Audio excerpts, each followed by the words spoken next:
Hey, I'm Grant with Grant's Game Rex. Welcome to my monthly video on the best games coming to retail. This month is coming a little bit later than most months because early in the month was Essen, the largest board game convention in the world that happens in Germany. So it took a little bit longer to hear back from some publishers. Most of the games that previewed at Essen are not coming out yet in North America retail, but they will come out soon, and I will keep you updated. That felt like a threat more than a promise, but I promise you I'll keep you updated, okay? Not meant to be a threat. I put a lot of work into these videos, and I also actually just started a Patreon for that. If you like these videos, if you want to support what I'm doing here, please consider becoming a Patreon subscriber. And I've got some cool benefits in there if you do sign up. Like, one of the benefits is you can get access to the Google Sheets, the Google spreadsheet that I keep for this retail video, so you can see what games are coming out soon, what games maybe might be coming out but I haven't been able to get confirmed, you know, extra games that I didn't include in this video that are coming to retail, but I don't want this video to be, 3 hours long, that sort of thing. So check out my Patreon. I'll put a link in the video description. But for right now, these are the best games coming to retail in October. 25th Century Games is releasing 3 games to retail this month. The first of which I'm very excited. It's called Green Team Wins, and if you like party games, this is the best one I've played in a long time. It is such a great big group party game. So if you're playing with mixed company, this plays all different ages. If you want a convention game to play at like midnight at the end of a long day of playing games, Green Team Wins is such a fun game. It plays up to 12 players, and really, it's just component limited. So you could play with more than 12 players if you want to write things down and stuff like that. In the game, you are essentially responding to a question. Sometimes it's a fill in the blank. Sometimes it's a multiple choice. Different types of questions. But all you're trying to do is be in the majority. If you are in the majority, you score points. And if not, you're trying to get back onto the majority in future rounds. And so again, it's a really great big group party game, super fun. If you're looking for that type of a game, there's not many better ones out there. That's Green Team Wins. 25th Century Games is also releasing Longboard. This is from famous designer Rainer Knizia.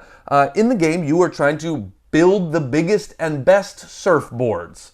You're doing that by drafting cards that represent parts of a surfboard, and then you are attempting to, you're trading with other players to try to get what you need and that sort of stuff. So it's a fairly small box, simple drafting and sort of building game. It plays 2 to 4 players, and it only takes like 20 to 30 minutes. So if you like little drafting card games, Longboard is a fun one. And, also a nice theme about building surfboards on a beach. I think it's nice because I live in California, and every time I say that I'm going to learn how to surf, I don't do it. But maybe I can learn to make a surfboard in Longboard, and maybe that'll make me feel pressure to learn how to surf. Probably not, though. Who are we kidding? All right. 25th Century Games is also releasing Holly Jolly. This is a Christmas-themed game. So if you're looking for a game for the Christmas season, well, it's about to be here. We don't care about you anymore. Thanksgiving, it's Christmas, the start of November. I mean, it's Christmas like by the middle of October. Even Halloween's like, get out of here, Christmas. Give me my day. But Holly Jolly is a game about, you have a Christmas tree, and you are playing cards to add decorations like lights and tinsel and things like that onto the Christmas tree. It's another fairly small box game, plays 2 to 4 players, 20 to 30 minutes. So if you're looking for a new game about decorating a Christmas tree, check out Holly Jolly. Now, Planet Unknown is coming out to retail. So this was a fairly large Kickstarter from Adam's Apple Games, but it is having its its retail release. Actually, at the start of October, it came out to retail. Planet Unknown, super great game if you haven't had a chance to play it. It's a really, really good polyomino tile laying game. And there's been a lot of polyomino tile laying games in the last few years. It feels like a crowded space, but Planet Unknown does it so well. It doesn't feel, it doesn't feel like just another polyomino tile laying game. It's really, really cool. One of the main features is it has this lazy Susan in the middle of the table, and you will be rotating it and then picking tiles from your section. And one of the coolest things is that lazy Susan is still available in the retail version. A lot of times retail games are going to scale back stuff. That's okay. That makes it cheaper. That's what we like about it. And I was worried that they weren't going to include that lazy Susan, but it's in here. Essentially, the only differences between this and the Kickstarter version, between the retail version and the Kickstarter version, is the retail version has 2 fewer corporations in the game and 6 fewer planets. So there's maybe a little bit less replayability, but that doesn't mean it doesn't have a lot of stuff. There's still multiple planets in the game, a bunch of different corporations in the game. You're still going to get a lot of stuff in it. It also has a few wood pieces instead of plastic pieces. But if you like polyomino tile laying games, this one you're basically building up a planet, but it is there's a lot of extra cool stuff in it. It's not just laying the tiles. You'll have little rovers that you can go around and pick up meteorites. You're going to have these tracks where you can go up and get special bonuses every time you go up these different tracks. And so there's a lot of thinkiness about like, okay, what track do I want to go up? What bonuses am I trying to get? There's a lot going on in the game, but it's still decently easy to learn. It's worth checking out. Planet Unknown. Let's see. AEG is releasing That Old Wallpaper to retail this month. So this is one of those games that I haven't played it, I don't know, but I really like the theme of it, and I hope that the theme comes across in the gameplay. The theme is essentially like, hey, remember when you were bored at your grandma's house and you memorized the wallpaper? This game is about recreating that wallpaper, and I heard that and I was like, I do remember that. My grandma's house was super boring. We had to go spend the weekends there sometimes, and I just stared at her butterfly collection on the wall. She literally had pinned butterflies in a case on the wall, and I memorized all the butterflies on the wall because that was all there was to do, okay? And so That Old Wallpaper it's a puzzle game. If you like puzzle games, it is, you are, putting cards together, kind of recreating patterns to recreate wallpaper, and you're scoring points by getting different things next to each other and stuff like that. So if you like, kind of abstract pattern building puzzle games, then check out That Old Wallpaper. Asmodee, in association with Rebel Studio, is releasing San Francisco. This is another Reiner Knizia game. This is about designing districts and developing a system of cable car connections for San Francisco. Essentially, you are an urban planner and you are getting to design the city and build up the city. And can you do it more efficiently than other people? That's the game.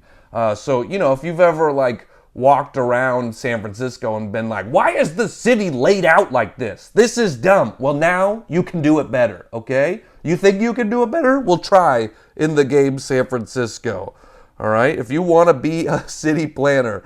One of the interesting things about the game is you are, you're taking on new projects, but there's a real balancing act. If you take on too many projects, it'll just be harder to finish things, to get things done, to gain more, and stuff like that. So there's a real push and pull with when you want to finish projects, when you want to take on more projects, that sort of stuff. So, and everybody loves cable cars. They're fun, Full House. We all remember the opening credits of Full House. There's cable cars. It's in San Francisco. We all love it. All right. Board and Dice is releasing 2 games to retail this month. The first of which is Terracota Army is coming to retail. In the theme of Terracota Army is that the emperor has died, and you are building a terracotta army out of clay to protect the emperor in the afterlife. Pretty cool theme, not something that I've seen in a game before. This is definitely a Euro-style game, you know, somewhat complex, though I would call this sort of a high medium weight complexity game.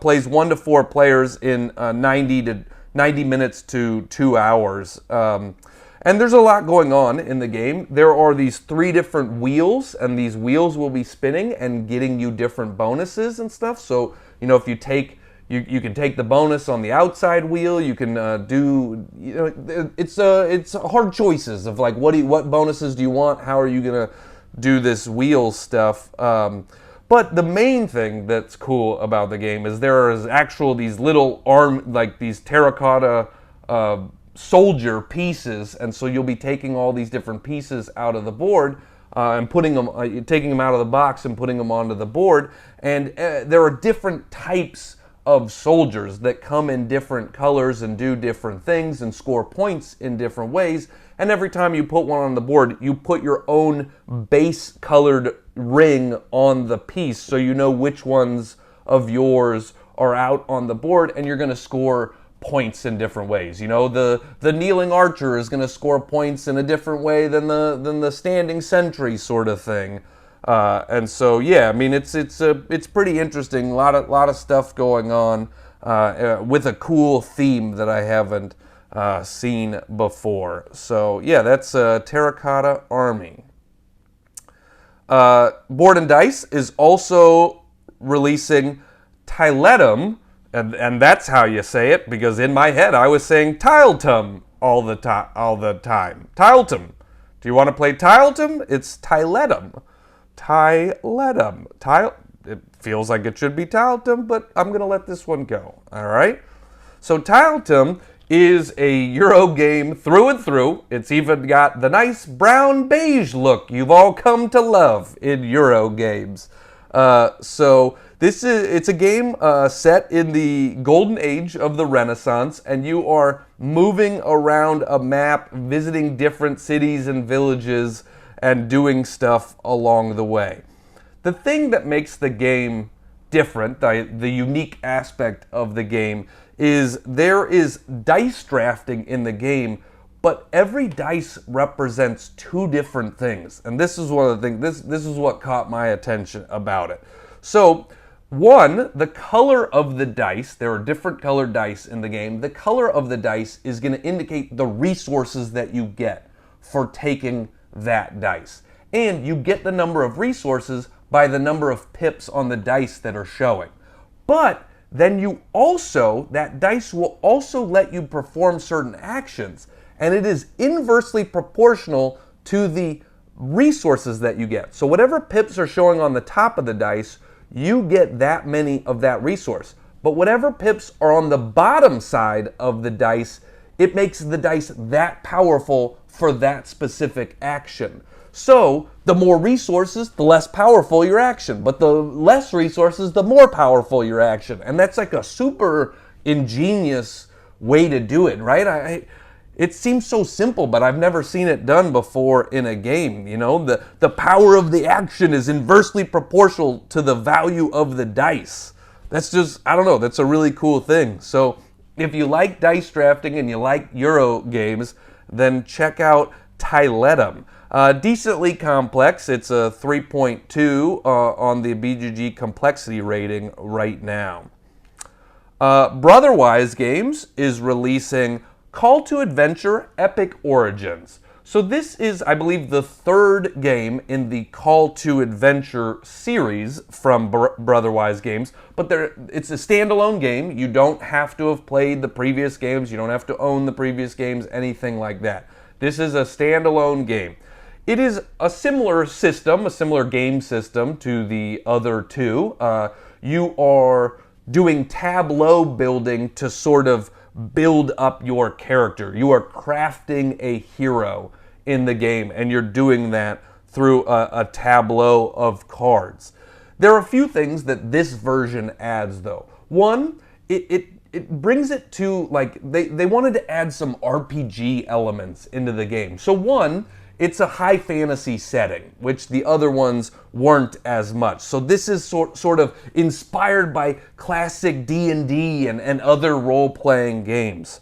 So, you know, the new heritage card types provide options like elf, halfling, dwarf, other sort of, you know, classic fantasy tropes. The other thing that this does is it overhauls the solo and co-op play. So now you can play, there's a robust solo mode and a great co-op mode, not just a competitive mode in this. So yeah, I mean, a lot of different ways to play the game. And one of the things that's really cool is while points decide the winner of the game, there's a lot of storytelling in the game as well. They want it to feel like a storytelling game. And it also includes a guide for converting your final tableau into a 5th edition D&D character. So you can take the character you made in Call to Adventure Epic Origins and play with that character in D&D. So that's pretty fun, you know? I'm excited about that. Bard Shark, in association with Fun Again, distributed by Fun Again Games, is releasing the game Antematter. And this is an interesting game because it combines sci-fi and area movement and stuff like that with poker. It includes a Texas Hold'em element in the game. So if you've always felt like Texas Hold'em wasn't nerdy enough for you, well, now you can play Antematter, and it includes a Texas Hold'em sort of round in the game.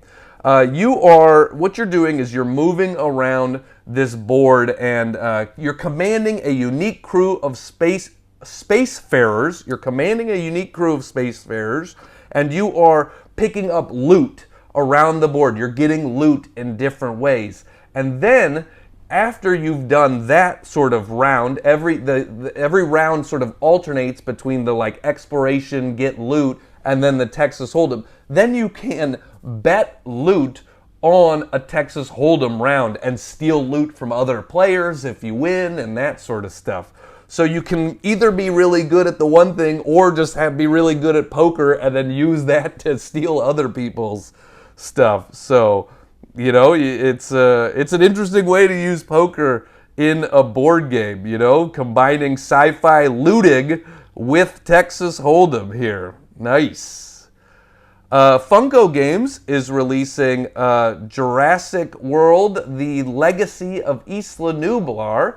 So this is a campaign game, a scenario game, where it's a legacy game. I should start with that, where so you are changing the board and doing different things every chapter that you play through. There are 12 chapters in the game, and so you'll be playing through a bunch of different scenarios, and then at the end of that, you have your own customized version of the game that includes different stickers and characters and that sort of stuff. So you can replay it at the end, and now you have a version of the game that is unlike anybody else's version. So this is, I've had a chance to play this one. There's definitely a lot going on. You know, it's interesting. They kind of build it as a introduction to legacy games. Like, this is a legacy game that a lot of people can play, and I feel like it's actually more difficult than that. Like, I don't know that I could actually play this with first-time gamers or anything like that. There's a lot of, you know, moving parts and small rules that constantly change and that sort of stuff. So, you know, if you have some experience with legacy games and you really love the Jurassic Park, Jurassic World theme, there's really cool dinosaur miniatures in this one. You know, that's the reason you're going to play this one, because you like that theme and you like that world of Jurassic Park. Game Brewer is releasing to retail Oak. This is a worker placement game that is very, very gorgeous. The artwork, the look of it, the color scheme, all of that, very beautiful in Oak. And it makes sense because you are playing as a druid tribe and you're trying to unlock the secrets of this giant oak tree at the beginning, in the middle of the board. That's, everybody's trying to do that. So you're all controlling your own tribe of druids. The coolest thing about the game, though, you know, the worker placement stuff seems decently, tried and true, right? Like it's pretty normal worker placement sort of stuff.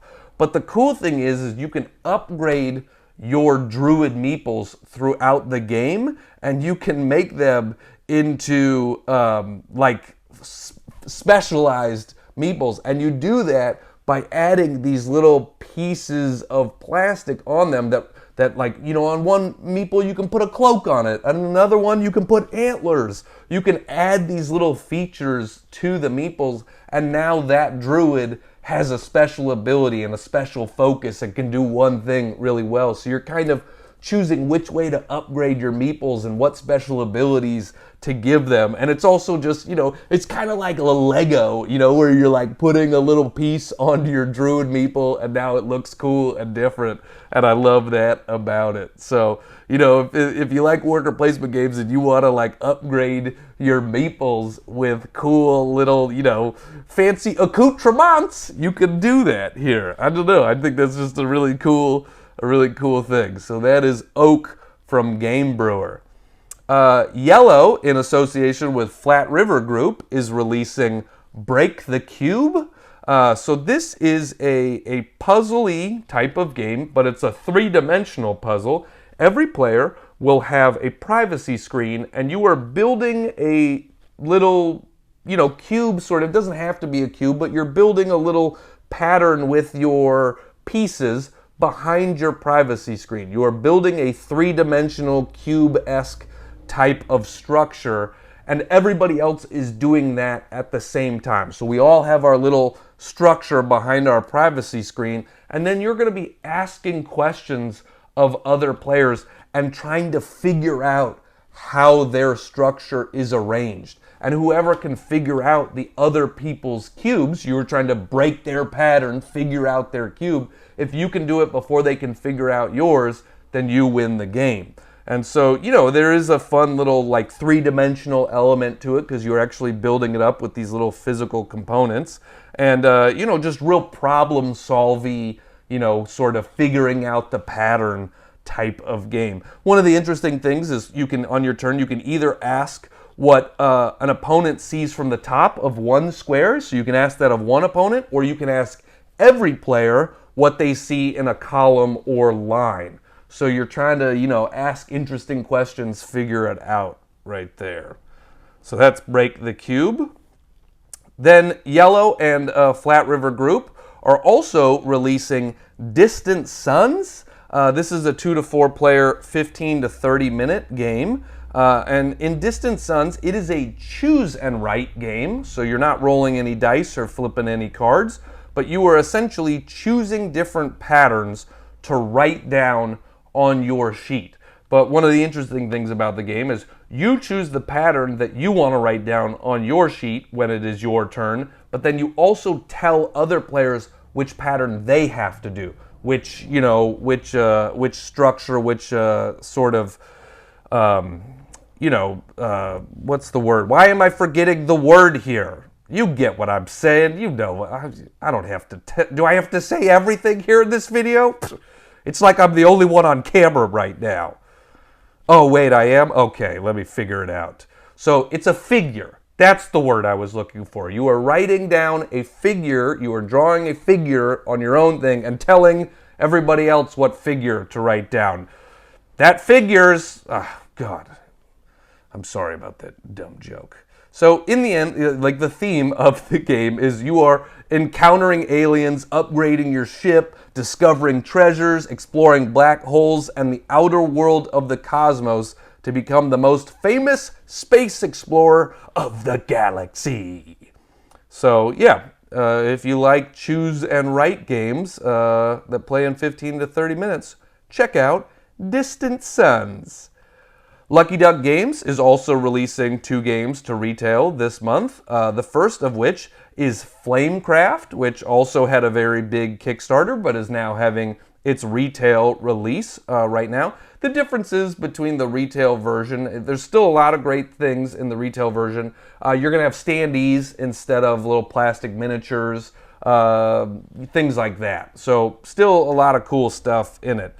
In the game, it's a magical realm where there are artisan dragons. And these aren't like Game of Thrones screw up a village type of dragons. These are like small little dragons that help you in your shop. And they use their flame to do cool, skilled trades sort of stuff. So like there's a bread dragon that helps make bread, and there's a meat dragon, and a crystal dragon, and a potion dragon, and stuff like that. So you are playing as a flame keeper, not as the dragons themselves.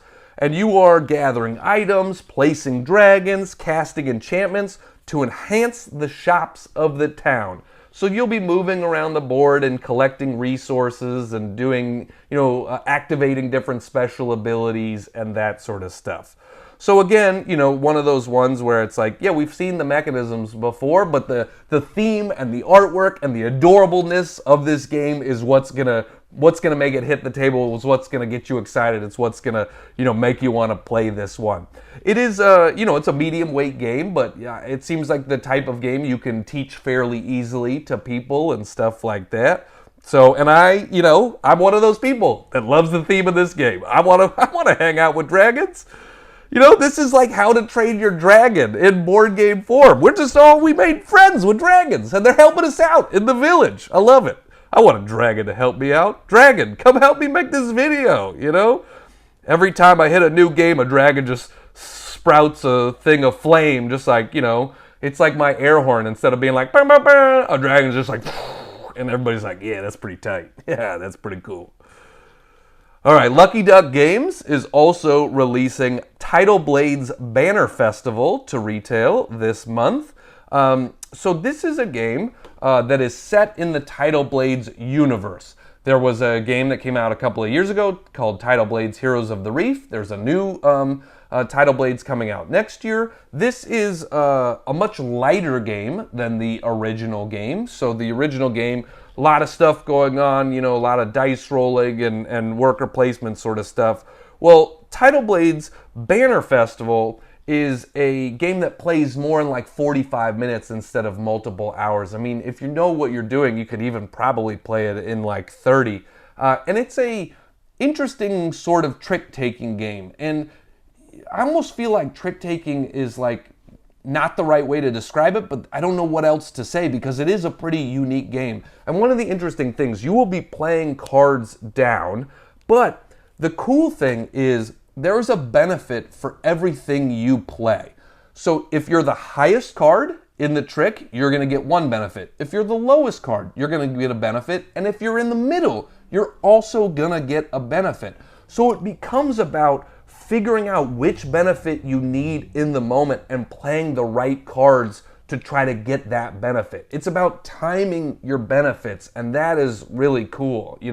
There's an area control aspect to the game, so there's like a real physical component too, A lot of trick-taking games are, they're just cards and they feel kind of small. Well, this feels big for a trick-taking game because there's a big board and a lot going on in that sort of stuff. And it's just really interesting to think about, like there are times where you're like, you play something, you're trying to get the middle, but everybody else was also trying to get the middle, so you win a trick and you're like, no, I didn't want to win this trick. I feel like in a lot of trick-taking games, you're like trying to win tricks, and this one's like, no, that's not the benefit I wanted right now. So it has some fun, emotional table moments like that.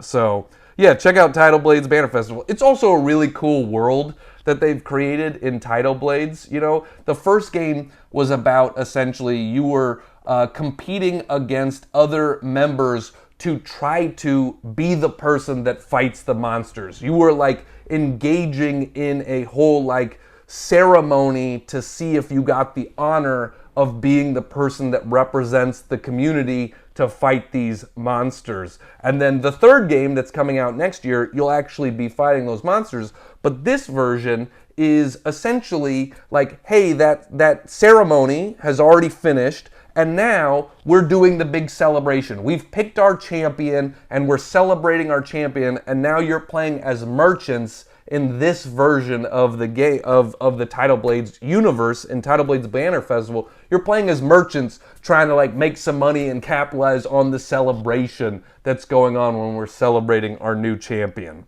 So that's kind of fun. That's cool. Oink Games is releasing Town 66 to retail this month.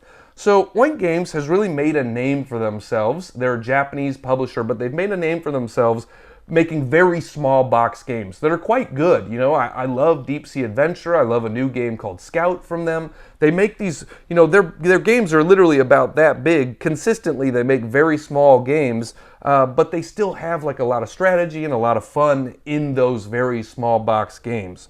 So Town 66 is a tile laying game where you are putting down, it has a theme, but the theme doesn't really matter. You are building houses for citizens, and all the citizens are spoiled, and they don't want certain types of houses to be next to their types of houses. So that's the theme, but it's mostly an abstract, just tile laying game. So every tile will have a certain shape of house and also a certain color of house, and you just can never put the same two shapes next to each other or the same two colors next to each other. So you're trying to like lay out your tiles it's a competitive game, but we're all playing on the same board, and whoever can play their tiles fastest and get rid of their tiles wins the game. So, you know, just an interesting small box puzzle laying tile laying game. Puzzle tile laying game. So that is Town 66. Pandasaurus Games is releasing to retail this month Wildstyle. This has got an interesting theme. You are getting a crew together and tagging the town with spray paint to give the town some color and some life. So you remember that thing you did when you were like 15 and people got mad at you for spray painting stuff? And well, now you can do it. You can do it and nobody's gonna get mad at you. In fact, if you win, people are gonna be happy with you. They're gonna be like, wow, you're really good at spray painting stuff. And you're like, I know, I had experience from when I was 15. So this is an interesting game because I've heard multiple people say like, this game is a lot more fun than I thought it was gonna be. You know, for some reason it doesn't hit with people on first description, but I've literally heard from multiple people that they're like, that game's super fun and I wasn't expecting much and I really like it. So I guess it's one to not overlook here. I think one of the reasons that people get nervous about it is there is a real-time aspect to the game, and some people don't like real-time games. The game is played over 3 rounds, but there's no turns. Everybody's just taking their turns at the same time, and you are just trying to get out your tagging tokens onto the board and create sets of them, and there's an area control aspect to it as well. But, you know, some real-time games feel very like hectic and anxiety-inducing, and I don't know that this one is quite as much on the anxiety level as some other real-time games. So interesting theme and interesting real-time element to Wildstyle. Pegasus Spiele is releasing to retail 2 games this month. The first of which is Skymines. So this is a re-implementation of the game Mombasa. And I actually just started last month, you might have seen. I now have another video in this series where I'm doing this video that you're watching right now is for all the like new games coming out to retail this month. And then I do another video for the expansions coming to retail and also new additions coming to retail. And so some might argue that this is a bit of a new addition, but I put it in this video and not the other one because it's an entirely different theme. It's got some different mechanisms in it. So yes, it is sort of a re-implementation of Mombasa, but I think it's trying to separate itself from that original game and trying to be its own different thing. It's not really saying that it's like the successor to Mombasa. It's being its own game. Mombasa was designed by Alexander Pfister. It was a very popular Euro-type game. This one added a second designer to it, and the theme changes from Africa to mining the moon and investing in promising companies to make yourself a fortune. So really a space theme here. You know, I think to some people the original game was, maybe problematic in theme in some ways, and so this one is doing a different thing here. And they say the heart of Skymines is a unique card programming and hand management system that requires careful and clever planning. It provides deep player interaction by letting you invest in any of the 4 companies as you see fit. So this is definitely a complex game. It is approaching a 4 in the BGG complexity weight. So one of the more complex games that is on this list this month. So if you like real strategic Euro games and you want to check out a new space theme, then check out Skymines. Pegasus Spiele is also releasing Spaceship Unity, which, again has a spaceship theme, but way different in terms of gameplay. Whereas the last game is very complex, Spaceship Unity is, one that you're going to play with the whole family. And it's very interesting. So I think Spaceship Unity is going to be a game that is going to have its huge fans, and then it has other people that won't play it at all. And because the reason of that is because this is a game that's really focused on the storytelling aspect of the game, the experience of playing it, and not on who wins or loses or anything like that. It is a cooperative game where you are literally transforming your home into a spaceship to experience the story unfolding. So literally somebody might have to go, it'll say you need to signal another ship, and you have to get up and you have to pull your blinds up and down to signal a ship, and you have to do stuff, sound the alarm. Somebody needs to go grab a pot and bang a pot to sound the alarm. So you are actively involving things in your home in the gameplay to try to make yourself feel immersed in this spaceship. You are turning your home into a spaceship. So it plays 2 to 4 players. It's 60 to 120 minutes, and there's going to be different scenarios in the game. There's 5 in the base game. There are 5 different episode scenarios you can play through. So if you want just an experiential storytelling night with family or friends, then check out Spaceship Unity. Pencil First Games is releasing Delicious. So Pencil First, I think, has made a pretty good name for themselves, creating fairly small box but very beautiful games. Very peaceful and sort of very natural themes and stuff like that. Well, Delicious is no exception. It fits right into some of their other games like Herbaceous and stuff like that. In Delicious, you are filling your garden with delicious fruits and vegetables.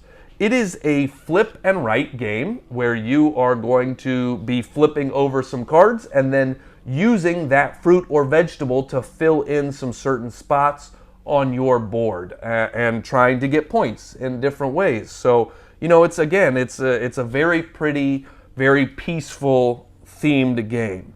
It plays over 12 rounds, plays 1 to 100 players. So because it is a flip and write, you can play as many people as you want to with as many, and if you run out of sheets, they provide free ones on their website, so you can go do that, and the game play is about 20 to 30 minutes. So yeah, that's delicious.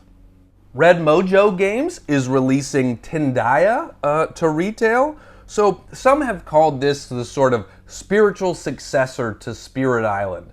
In Spirit Island, you are playing as island spirits trying to defend the island from invaders. Well, in Tindaya, you are playing as the tribes on the islands, both fighting against invaders and fighting against the gods. You are the indigenous people of the island trying to survive at all costs, while these other forces are making it difficult for you. They call it a theme-driven survival adventure with the soul of a Euro game. And whether you want to play it or not, you got to admit that's good writing. Man, that's good writing. A survival adventure with the soul of a Euro game. Ah, man, that's awesome. So you can play the game in multiple different modes. There is a cooperative mode that you can play here. There's also a competitive mode. There's also a solo mode. And then there's even a trader variant where you can add a trader into the mix if you want some old-fashioned backstabbing and throat cutting. So a lot of different ways to play this game. It is another fairly complex game. It's a 4 right now on the BGG complexity rating.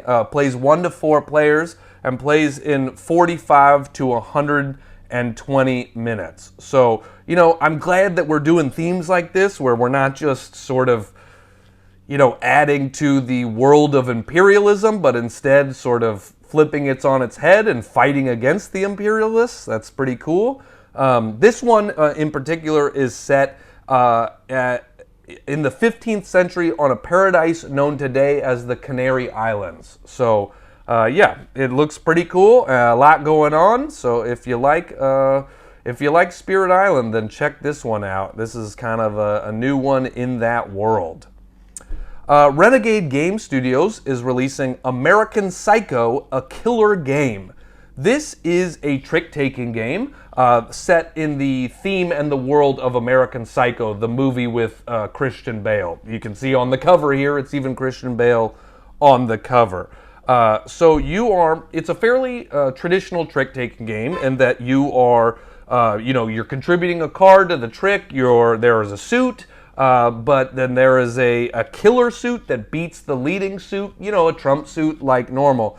But the sort of the thing that this adds to the world of trick-taking is a scene card drawn for each meeting further complicates things, forcing players to always remain on their toes. So there's rules that are going to change tricks and change which way things happen and stuff like that. So it's not just, hey, play a card, try to win the trick, here's the suit that trumps everything else. There's also these scene cards that change it around and make the game variable in the middle of you playing it. So yeah, if you like trick-taking games, that is American Psycho, a killer game. What do we have here? So Rio Grande Games is releasing Fancy Feathers, and this is a pretty fun theme. Fill your pheasantry with the most precious animal collection. In the game, by order of your baroness, you begin to search for noble pheasants for the pheasantry.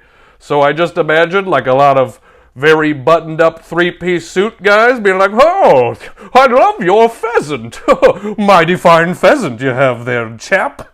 Oh, did you find the fanciest pheasant? Yes, I have the fanciest pheasant here. Look at its little wibble wobble. Ooh, this pheasant is so fancy. So that's the theme of this game. It's a card game. It's essentially, and you're just out there trying to find pheasants. Come on. It's designed by Friedman Friese, who, is known for a lot of games like Power Grid and stuff like that. This is a 2-player only game, but if you have multiple copies of the game, you can play with more than 2 players. You'll just need multiple copies. So if you find more pheasants, you can play with more pheasants. So yeah, it's a 15 to 30 minute game, so plays pretty quickly. Synapsis Games, in association with Greater Than Games and Flat River Group, is releasing Assassin's Creed Brotherhood of Venice to retail this month. So this is a story-driven, cooperative miniatures board game in the Assassin's Creed universe. So Assassin's Creed, very popular video game where you are like assassins that are skulking and sneaking around and trying to achieve objectives and things like that. So this is a board game version of Assassin's Creed where you were playing as assassins that are sneaking around, same as the video game. But in this one, there's a campaign, and so you're going to be unlocking, new skills for your assassins. You're going to be leveling up your character as you play through the campaign and the scenarios. So the retail edition of the game features same scenarios as the Kickstarter and same gameplay experience, but what has changed is that all the miniatures, most of them, there's still a couple of miniatures in the game, but most of them have been replaced with standees in this version. So still a lot of cool stuff, still a lot of things to play through, and it looks cool. And if you like cooperative campaign games, this is a fun story-driven co-op game. Unexpected Games is releasing 3,000 Scoundrels to retail this month. So one of the cool things about this game, you are building a posse of bad guys. You're a scoundrel, you know, you're trying to be a bad guy.